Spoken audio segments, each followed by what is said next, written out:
Okay, Aristotle is first and foremost a biologist.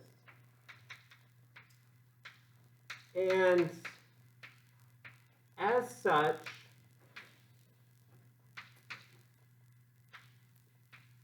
he says the way you think about philosophy is by classifying things. If you look in this first book of the Nicomachean Ethics, the first chapter, Aristotle says, every art or applied science and every systematic investigation, indeed every action and choice, are aimed at some good or some end. The good, therefore, or the end, is that at which all things aim.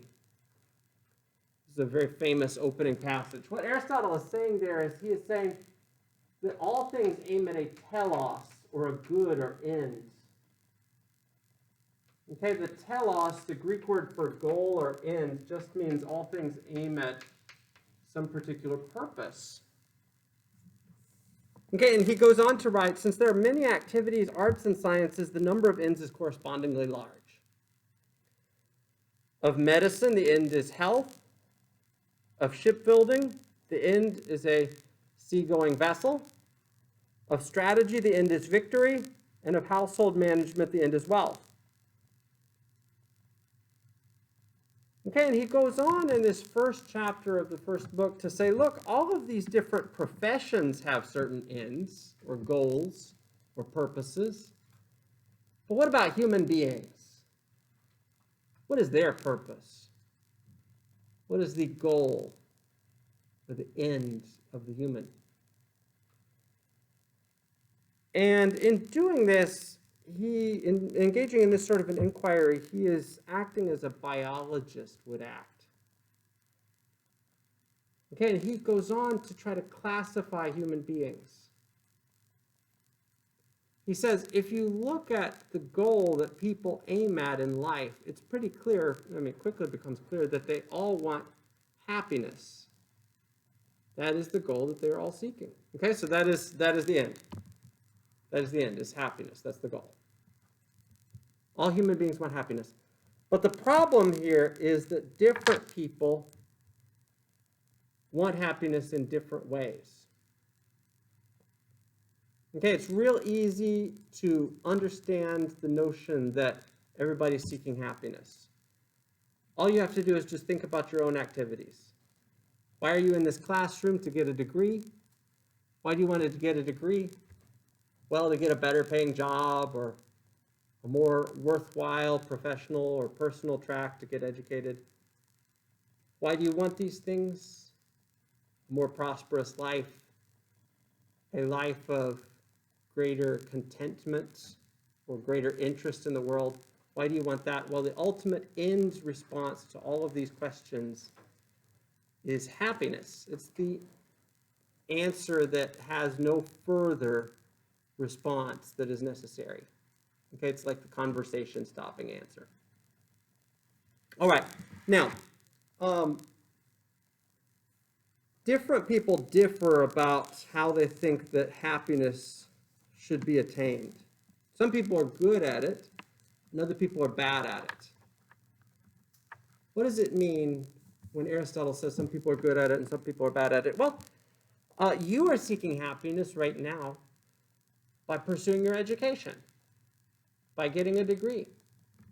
Maybe someone else is pursuing happiness by stealing clothing from Nordstrom's. Okay, or boosting a car across the border to Mexico. It's not as though they're not seeking happiness. They are seeking happiness. They're doing it in a different way than you are. And they're doing it in an inferior way. But they too are seeking happiness. They think that this will give them more money or whatever, and having that will make their lives better. Okay, Aristotle canvasses in chapter 5 of book 1 several different views of happiness. Okay, so we'll call these the inferior lives. Come on in. These are inferior ways of pursuing happiness, or poor ways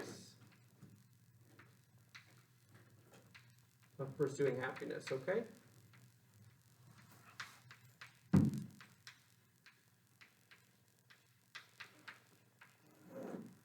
right, so pull out your books and we'll look at these together. Okay, where are our books?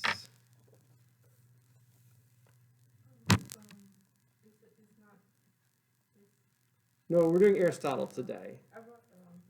Okay, cool. Others, where are your books? Melmatania, do you have your book?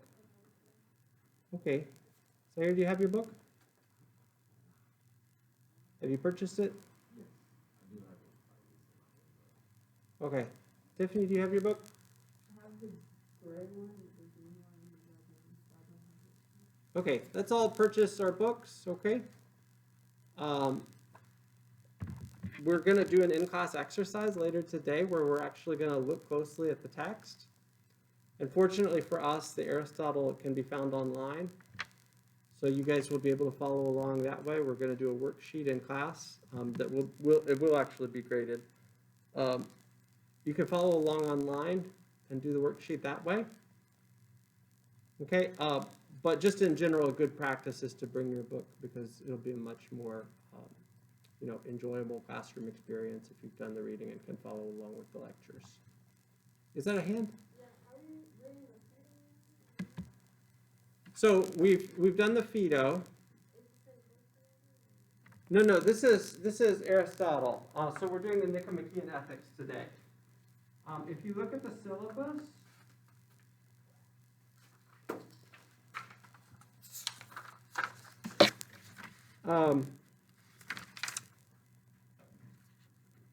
we were supposed to start Aristotle on Thursday.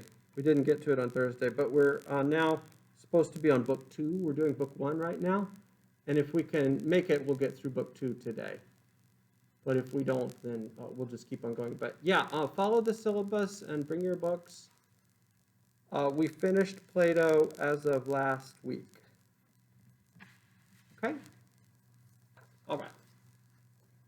Okay, and like I said, we are doing an in-class close reading exercise so you guys can get some practice. We're going to do several of these this semester. In fact, probably a bunch of these, just so you can get some practice with reading. But that's going to take the text. It's going to require having the text with you. All right, let's look at the inferior lives that Aristotle canvasses in chapter 5 of book 1. Okay, Aristotle writes, the common run of people and the most vulgar people identify happiness with pleasure, in particular physical pleasure, and for that reason they are satisfied with a life of enjoyment. The common run of people betray their utter slavishness in their preference for a life of pleasure that is suitable to cattle. But this is not the life of the cultivated and active. Okay, the first of the inferior lives that Aristotle lists then is the life of physical pleasure.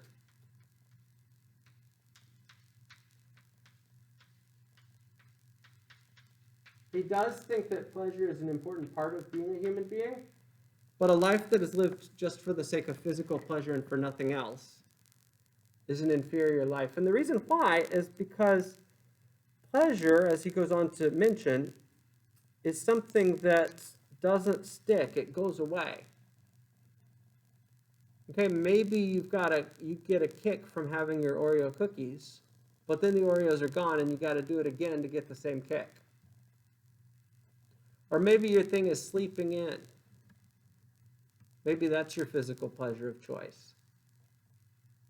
But to get the same physical pleasure, you have to do it in the moment. Pleasure is like, according to Aristotle, a leaky cup.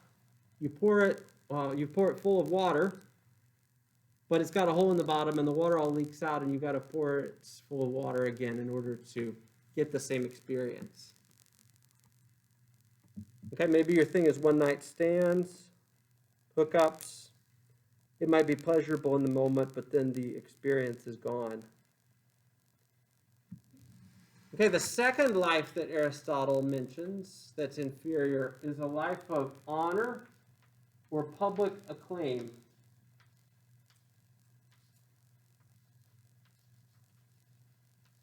Or a public life. Okay, he says here, cultivated and active men believe the good to be honor. For honor, one might say, is the end of the political life. He thinks this is what politicians are often seeking, is public acclaim. But this is clearly too superficial an answer in response to our question, what is true happiness? For honor seems to depend on those who confer it rather than on him who receives it. Whereas our guess is that the good is a man's own possession which cannot easily be taken away from him. Okay, so the life of honor or public acclaim is an inferior life because if you are pursuing happiness by means of seeking public acclaim, then what you are doing is you're setting yourself up for disappointment if and when others choose not to provide you with that public acclaim. You are placing your happiness in the hands of others. And happiness ought to be something that is in our own hands, something that we ourselves have control over, according to Aristotle. Okay, think here of social media influencers, maybe.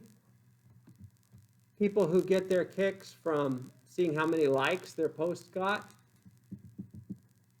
or how many followers they have, somehow gives them some sort of special sense of meaning or significance.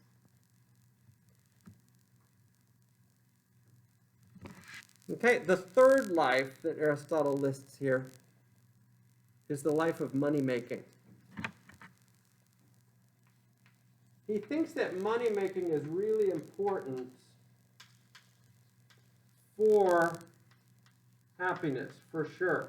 But if you are living just for the sake of money and not for the sake of anything else, then this will be an inferior way of pursuing happiness. The reason why is, he says, wealth is not the good which we are trying to find, for it is only useful as a means to something else. Okay, happiness is something that ought to be valued for its own sake. Money is really valuable for the things it can do for us. Money can buy us an education, it can buy us leisure time, it can buy us prosperous dwellings, houses, vacations, things like that. But money, at the end of the day, is only valuable for the sake of something else, the things that it leads to. And if you're pursuing money just for its own sake, you know, like Scrooge in A Christmas Carol or something like that. Everybody seen that? Yes? Seen a video version, or maybe you've read it? Okay, well, if you haven't seen it, you should. It's a good one, okay? And, you know, you can imagine the shriveled character that is Scrooge, who's pursued money his whole life, and it's just money, and he has nothing else because he's forsaken all his family and friends for the sake of this one thing. The life of money making is inferior as a way of pursuing happiness. Okay, Aristotle goes on in chapter 7 of book 1 to offer his own take on what the life of true happiness is. And you got to follow my reasoning here for just a minute. Okay, so this is really a hard argument to wrap our minds around because we post-Enlightenment people have trouble understanding this famous argument in chapter 7. Okay, so bear with me as I try to explain it. And I'm going to do my very best to explain it, but it can be hard for us to really conceive of. Okay,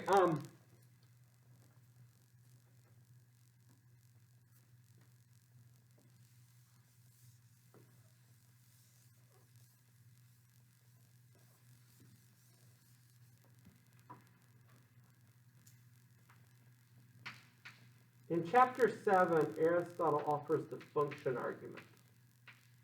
And I'm going to read you guys the primary text.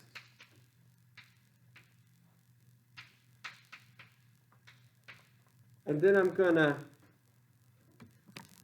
just explain it.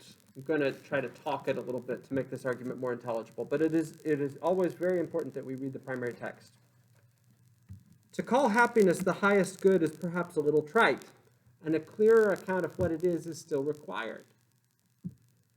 Perhaps this is best done by first ascertaining the proper function of man. Okay, for those of you who are following along on your text, this is 1097 B23. 1097 B23. Perhaps this is best done by first ascertaining the proper function of man. For just as the goodness and performance of a flute player, a sculptor, or any kind of expert is thought to reside in his proper function, so the goodness and performance of man would seem to reside in whatever is his proper function. Is it then possible that while a carpenter and a shoemaker have their own proper functions and spheres of action, man has none? Okay, what can this function possibly be? Simply living? He shares that characteristic even with plants, but we are now looking for something peculiar to man. Accordingly, the life of nutrition and growth must be excluded. Next in line, there is a life of sense perception. But this too man has in common with the horse, the ox, and every animal. There remains then an active life of the rational element. The proper function of man then consists in an activity of the soul in conformity with a rational principle. Okay, this is the most important, famous part of the Nicomachean Ethics, this passage right here. What Aristotle is saying in this argument, the function argument, is that it stands to reason that if we're going to identify what best leads to happiness in human life, then we should first figure out what kinds of creatures human beings are. And if we can figure out what kinds of creatures human beings are, if we can classify them and understand the sorts of things they are, then we can understand what makes a good human being and how a human being can achieve the end or goal of the kind of creature that he is. Okay, just as different professions have their own functions, the job of the flute player is to provide pleasing music. The sculptor's job, as he says, is to create artistic masterpieces. The job of the blacksmith, the job of the horseman, different jobs listed here. Okay, just as the carpenter and the shoemaker have their own proper functions, so also it stands to reason that humans have a proper function. And when you look at humans, what is unique to humans? It's clearly our reason, our rationality. No other species that we have encountered in this world has a level of rational cognitive activity that is on par with us. To be sure, there are some species that are incredibly cognitively sophisticated. Probably the most cognitively sophisticated species next to us is dolphins. Okay, apparently dolphins can engage in herding behavior. Apparently they can use syntax. They can understand the difference. I was reading an article not too long ago, the difference between sentences like put the ball on the seal and put the seal on the ball, and they know that one is possible and the other is not. Dolphins can hunt in packs. Dolphins apparently can rape other dolphins. Okay, they can do sophisticated things. But it pales in comparison to what we can do. We can have a discussion of what the good life is for human beings in a classroom of this kind, which dolphins cannot do.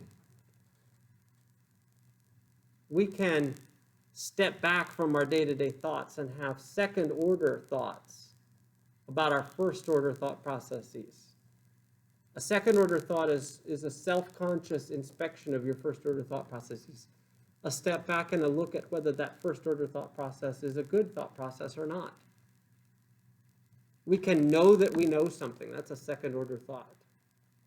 We have self-awareness in a way that no other species has. Okay, we have all sorts of cognitive capacities that no other species has, and Aristotle says it stands to reason then that human beings will find happiness in that which is singular to them, that which is their unique function, and our unique function is our rational activity. He says here, the proper function of man then consists in an activity of the soul in conformity with a rational principle. Okay, so the good of man then is an activity of the soul in conformity with a rational principle directed at happiness. What Aristotle was arguing in this famous passage is that human beings will achieve happiness by virtue of using their minds to encounter the world around them, to learn, to study, to innovate, to create. It is by use of our minds to the maximal extent possible that we can attain greater happiness and satisfaction in our lives. Okay, think of times when you have been fully engaged in some activity. For some people, it's like maybe such a time might be when they play video games or something, right? You're so absorbed in the game, and it takes all of your capacities, all of your cognitive awareness. It's as if time has no meaning. It's as if your self-awareness passes away and you're just absorbed in the game. It's as if you're in an experience of flow because all of your mental engagement is present there in the game. For me, that happens sometimes when I'm doing math problems, okay? For others, it happens in other ways. The point is not the particular cognitive activity as such. The point is just using your mind actively to understand your surroundings, to create, to innovate, to participate in the world around you. And Aristotle seems to think that the greatest satisfaction that we will have as human beings will come by virtue of using our minds in this way. Okay, and that we can be happy. The Greek word for happiness here is eudaimonia. We can be happy. Actually, let me write that on the board. Eudaimonia means happiness for us in the context of this discussion. Aristotle thinks that we can be happy by acting in accordance with our kind and by fulfilling our function. And that function is our cognitive capacities, our rationality. Okay, let me stop and ask if there are questions or comments so far about any of this, or reflections.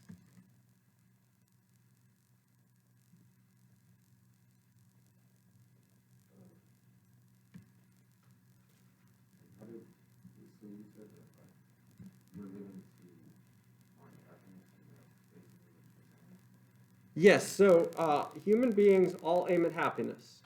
That's what Aristotle says. All you have to do is observe any of them. It's clear that they're trying to seek happiness. Human beings all aim at happiness, but not everybody does it well. And some people pursue happiness in ways that are incredibly self-destructive or are just very short-sighted. He thinks, for instance, that physical pleasure is a real short-sighted way of pursuing happiness. Or pursuing acclaim from others or something like that. But what he's seeking is some sort of long-term goal which will give us satisfaction in life. And he thinks that using our minds to actively encounter the world around us. The idea is that humans can be happy by acting in accordance with the kinds of creatures they are. And we are rational animals. That's the kind of creature we are. We can be happy by virtue of acting in accordance with that. Go ahead.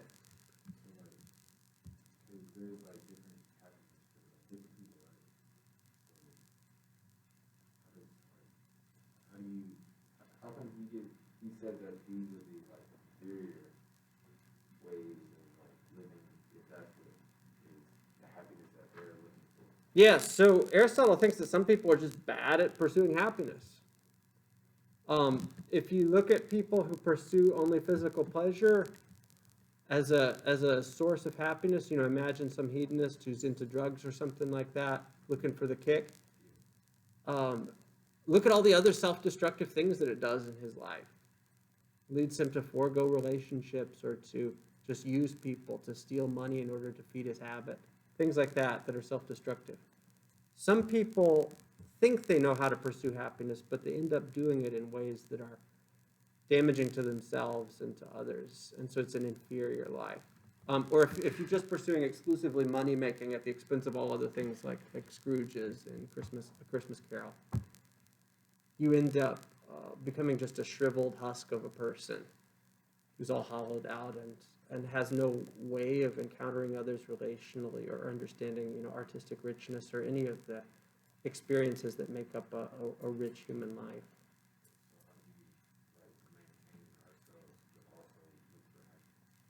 Yeah, so Aristotle thinks that happiness is actually something that's hard to achieve, but it can be achieved over a lifetime. This is kind of like an ancient self-help manual. Think of it as kind of like a self-help manual. It was written, it's called the Nicomachean Ethics for his son Nicomachus. The idea is he's trying to tell people how they can find happiness in life. Okay, and actually, these are great questions. He thinks that rationality is the key.